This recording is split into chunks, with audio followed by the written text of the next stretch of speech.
Halo semua, selamat datang ke saluran kami. Hari ini kita akan mengembara kembali ke masa lampau, ke era tiga kerajaan China yang penuh dengan pahlawan dan strategi, untuk mengenali salah seorang tokoh paling ikonik dalam sejarah, Guan Yu. Siapakah beliau sebenarnya di sebalik janggut panjang dan wajah merahnya yang legendaris? Jom kita bongkar bersama. Guan Yu, atau nama hormatnya Yun Chang, dilahirkan sekitar tahun 160 Masehi di kawasan yang kini dikenali sebagai Shanxi. Zaman itu bukanlah zaman yang aman. Dinasti Han Timur sedang goyah dan seluruh negara berpecah akibat pemberontakan dan perebutan kuasa. Dalam kekacauan inilah takdir menemukan Guan Yu dengan dua orang yang akan mengubah hidupnya selamanya. Liu Bei, seorang bangsawan berjiwa besar yang bercita-cita untuk memulihkan dinasti Han, dan Zhong Fei, seorang pahlawan yang gagah berani.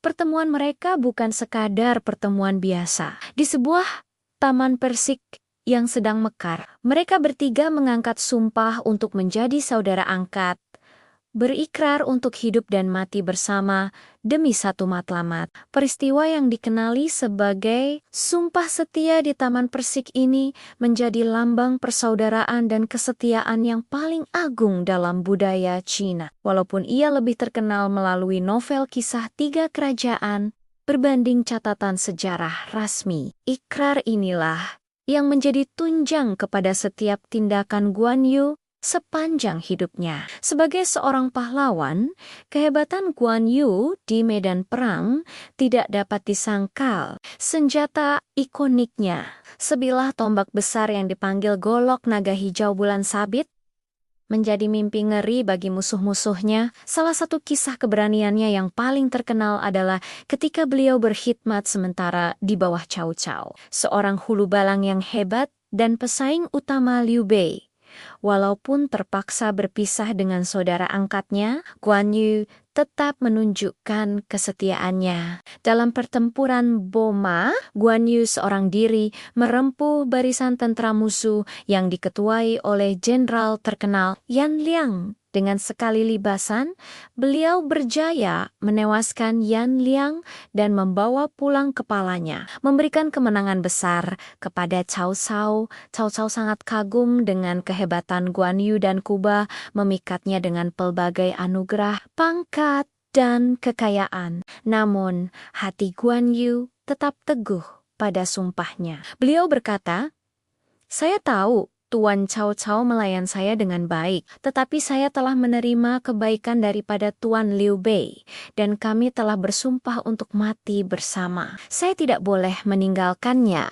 Setelah mengetahui keberadaan Liu Bei, Guan Yu memulakan perjalanan epik untuk bersatu semula dengannya. Perjalanan ini dikenali sebagai menunggang sendirian sejauh 1.000 li. Dalam perjalanannya, beliau terpaksa melalui 5 gerbang yang dikawal oleh 6 jenderal Cao Cao. Tanpa sebarang surat kebenaran, beliau bertarung dan menewaskan keenam jenderal tersebut, membuktikan bukan sahaja kemahiran bertarungnya yang luar biasa, tetapi juga keazamannya yang tidak berbelah bahagi untuk kembali ke pangkuan saudara angkatnya. Kisah ini mengukuhkan lagi reputasinya sebagai lambang kesetiaan sejati. Setelah berjaya menubuhkan kerajaan Shu Han bersama Liu Bei dan Zhong Fei, Guan Yu diberi tanggung jawab besar untuk menjaga wilayah strategik, wilayah Qing,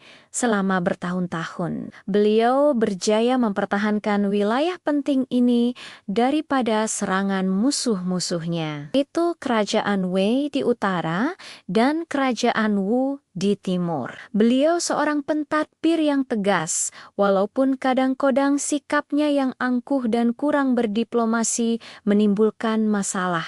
Puncak karier ketenteraannya berlaku semasa pertempuran Fancheng pada tahun 219 Masehi. Guan Yu melancarkan serangan besar-besaran ke atas kubu pertahanan Cao Cao di Fancheng. Beliau menunjukkan kebijaksanaan strateginya dengan mengambil kesempatan daripada musim hujan untuk menenggelamkan 7 bala tentara bantuan musuh. Kemenangannya begitu gemilang sehingga ia menggegarkan seluruh Cina. Malah Cao Cao sendiri pernah terfikir untuk memindahkan ibu kotanya karena bimbang dengan kemarahan Guan Yu.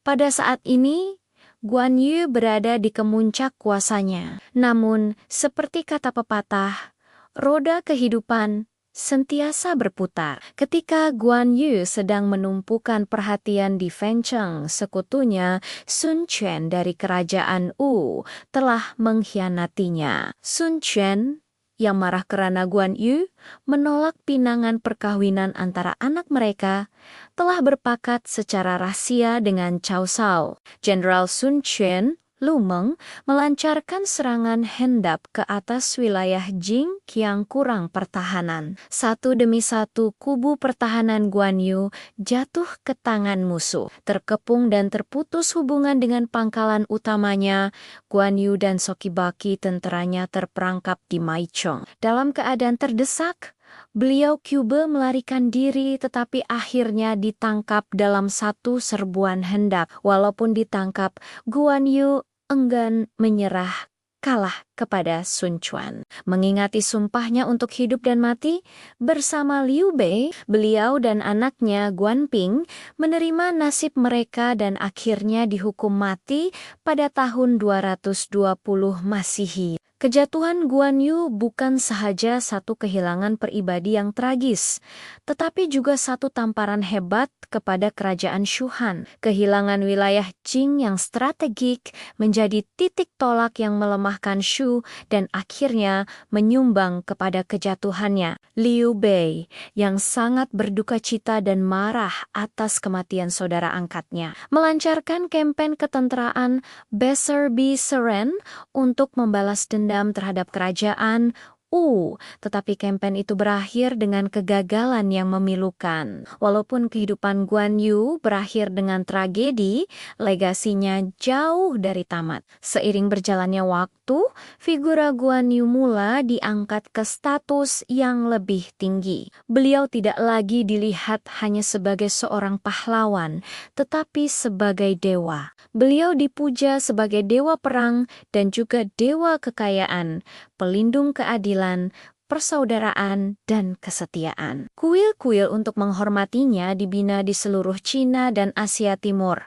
Para peniaga berdoa kepadanya untuk perlindungan dan kejayaan, manakala persatuan-persatuan rahasia mengangkat sumpah di hadapan patungnya, mencontohi ikrar persaudaraan yang pernah beliau lafazkan. Sehingga ke hari ini, image Guan Yu dengan wajah merah, janggut panjang, dan memegang golok naga hijau kekal sebagai salah satu simbol budaya China yang paling dikenali di seluruh dunia. Beliau adalah contoh unggul seorang pahlawan yang hidup dan mati berpegang pada prinsipnya, keberanian, keadilan, dan yang paling penting, kesetiaan yang tidak berbelah bahagi. Kisah Guan Yu mengajar kita bahwa kehormatan dan kesetiaan adalah nilai-nilai yang melampaui zaman. Walaupun beliau telah tiada lebih 1800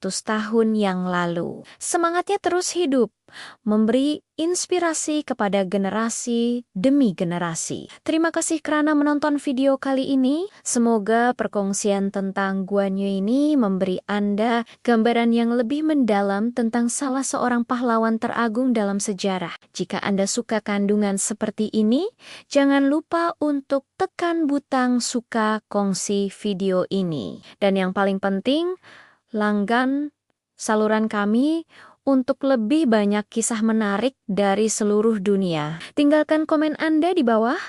Siapakah tokoh sejarah yang Anda ingin kami ceritakan seterusnya? Jumpa lagi dalam video akan datang.